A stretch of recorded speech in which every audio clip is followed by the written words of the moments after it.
Magandang araw mga kaibigan. Gusto kong magbigay ng reaksyon sa matapang na pahayag ni ex-DND Secretary Orlando Mercado tungkol sa pinaka-latest na incident sa Ayungin Shoal.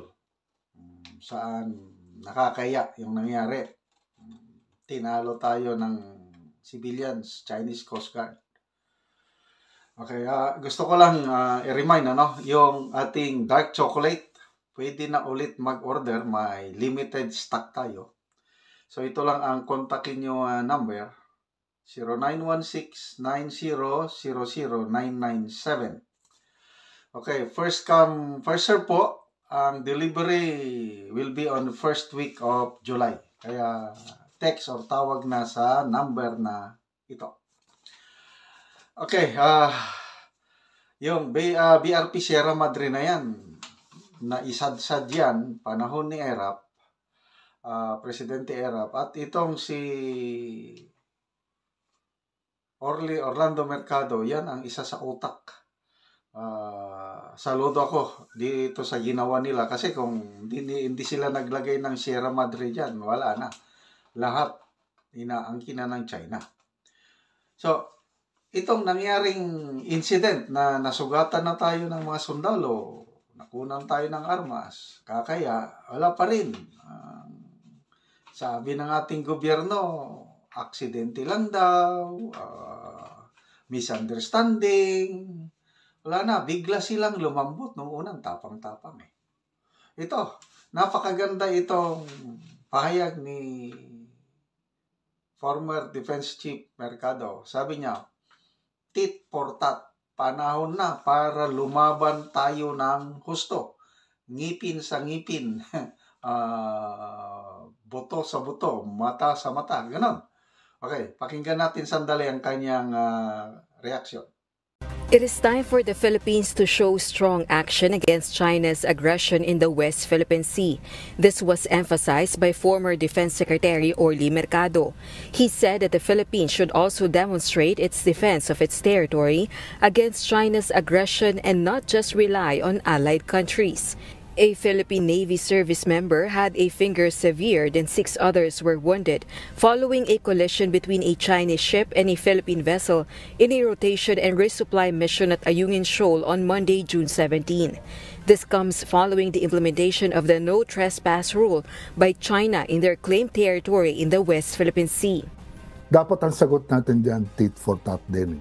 Meron tayong mga sektor sa bayan natin, natatakot na, bakit baka girahin tayo, kaya ba natin ng China? Bakit pa tayo nag-armed forces kung hindi rin tayo lalaban? Kumuha tayo ng water cannon at gawin natin yung tubig ng Pasig River, yung maruming tubig. Yun ang ibomba natin, tignan natin kung di puro galis ang mga Chinese Navy nila. Furthermore, it is also necessary to strengthen or repair the BRP Sierra Madre, the ship grounded on Ayungin Shoal by the Philippine Navy in 1999 to serve as a living quarters for soldiers guarding our territory. Meanwhile, the United States has expressed concern about the potential worsening situation in the territorial dispute in the West Philippine Sea. Pentagon Press Secretary Major General Pat Ryder also condemned China's provocations. This comes alongside a renewed emphasis on the United States' commitment to support its allied nations. This kind of behavior is provocative, it's reckless, it's unnecessary, and as you highlight, it could lead to something bigger and more violent. And so we're going to continue to stand with our Philippine allies. Yan ang tunay na ako, believe ako dito. I don't know kung anong masasabi niya. Yung sabi niya na dapat lumaban tayo.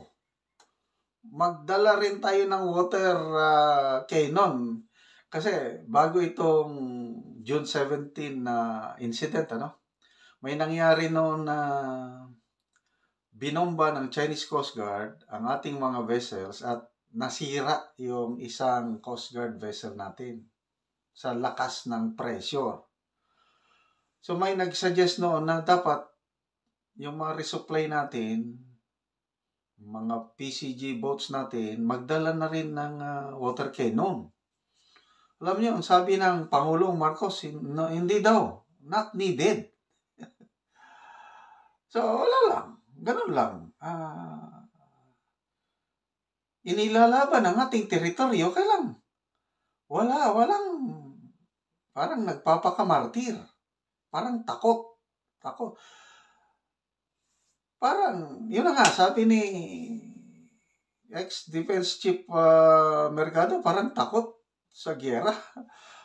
Although totoo na hindi natin kaya ang China sa isang open war, but at least we can do something. Hindi yung ganun na, ay nako, nakakaya. Navy fragment o Navy SEALs na yung pinadala doon, tapos parang pinalo-palo lang ng mga civilians, Chinese Coast Guard, nakakaya yun. Kaya, I don't know kung gagawin nila ito. Ang ganda yung magdadala tayo ng water cannon, tapos ang ilagay mo yung maruming tubig sa Pasig River.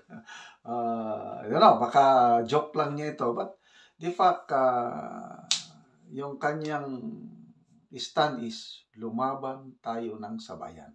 Basta, ganito, wag lang baril,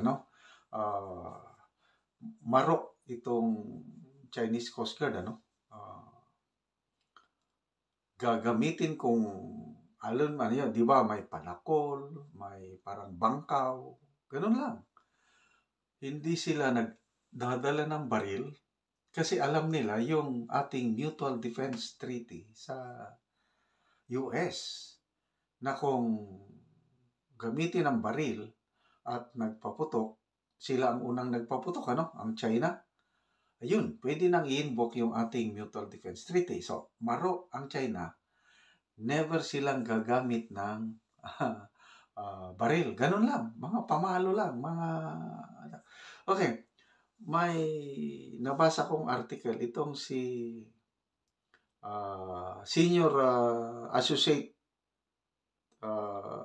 Justice ng Supreme Court, si Antonio Carpio. Nako, isa ring nagustuhan ko yung suggestion niya. Sa susunod, dapat magdala na rin tayo ng armas. Sabi niya, bladed weapons, magdala na. Ano pa? Stun gun, tear gas. Grabe. Ako, hindi ako masyadong bumibilib dito kay Justice Carpio. Kaya lang itong suggestion niyang ito sa susunod na resupply mission, agree ako nun. I don't know sa inyo, Kasi basta iwasan lang yung paggamit ng armas. Yung tear gas, hindi naman considered armed attack yun. Maro din itong si Justice Carpio. Stun gun, wala rin. Bladed weapon. So, kung ano yung ginagamit ng mga Chinese Coast Guard, ganon na rin ang gamitin natin kasi nakakahiya na talaga tayo sa international community. Yung ganyan na idedepensa natin ang ating teritoryo tapos wala tayong gagawin. To me, hindi na maganda yun. Kaya, I don't know kung anong gagawin nila dito sa susunod. Ang Pangulong Marcos Jr., nung nagbisita siya sa mga sundalo na na-involve, sabi niya, yung incident should not happen again. For a generalized statement, yung pronouncement niya doon, wala. Malabo pa rin. We will not instigate war, kung ano-anong sinasabi. Kaya lang, hindi ko maintindihan yung incident will not happen again. So, meaning, yung June 17, hindi na daw ulit. Hindi na mauulit. So, paano? So, we need to resupply our troops. Hindi natin pwedeng iwanan yung insyol na yan, yung Sierra Madre. So, paano? Isip ko, sinubukan na nila ng airdrop. Sinubukan na nila Navy, Marines. By the way, Marines at Navy fragment pala ang na-involve. napanood ko yung Senate hearing ni Senator Amy. Tinanong mismo yung sundalo, yung Seaman First Class, kalimutan ko yung apelyido, yung naputulan ng daliri. Okay, mismo itong sundalo na hindi aksidente yung nangyari. So, nakakaya itong ating executive secretary pa naman. Siya, di ba siya yung nag-announce na it's just, sinigundahan din nitong si Commodore Tariela ng Coast Guard. Nakakainis yung sabi nila na it's just an accident. It's just a misunderstanding. Ano bang klaseng? Klaro na yung kalat na yung video kung anong nangyari. Misunderstanding lang, accident lang. Yung mismong sundalo na nasugatan, yung naputulan ng kamay, nagbitiw na siya ng salita na sinadya po ma'am, deliberate yun, talagang binangga daw sila. Yun, yung 4 pala sila na vessels galing sa Palawan. 2 Navy, 2 Marines. Sa kasamang palad, yung mga Marines hindi nakalusot. Yun siguro ang napigilin ng Chinese Coast Guard. Itong 2 NAVSOG, yung fragment natin, yun, nakalapit sa Sierra Madre. Nung itinatali na nila yung kanilang boat, yun, dumating na ang Chinese Coast Guard at walang pasintabi, walang warning, diretso binangga. Yung unang pagbangga, mahina daw. Bumalik yung vessel ng Chinese Coast Guard, buwelo ulit, yan na, full speed, binangga ulit. Yun na. Yung second na pagbangga, doon na naputol yung daliri ng ating matapang na seaman. So, nakakaawa ang ating mga sundalo. Sinabi ng sundalo, yung sailor, na may dala daw silang armas, but very clear po yung instruction na huwag silang magpaputok. Magpapaputok na lang kung ang China ang unang magpaputok. Ito na ngayon, makikita nyo ang labanan, ano? Walang magpapaputok. Chinese Coast Guard, walang dadalhin yan. So kung palaging ganun, hindi tama. Agree ako doon kay Justice Carpio na magdala na rin tayo ng tear gas, stun gun, bladed weapons, then water cannon. Pag harangan ulit ang resupply, bahala na. Mano-mano na lang, yun na. Kailangan na doon si Manny Pacquiao. Dadalhin si Manny Pacquiao. At doon, makipagsuntukan na lang sa mga Chinese Coast Guard. Tignan natin anong yabang, kasi nakisawsaw si Manny Pacquiao. May mensahe siya na, mga kababayan, huwag kayong mawalan ng pag-asa, magtulungan tayo. Nakisawsaw pa ang Manny Pacquiao. Anyway, salamat kay ex-Defense Chief Orly Mercado sa inyong suggestion. Kay Justice Carpio, I hope pakinggan kayo ng administrasyong ito.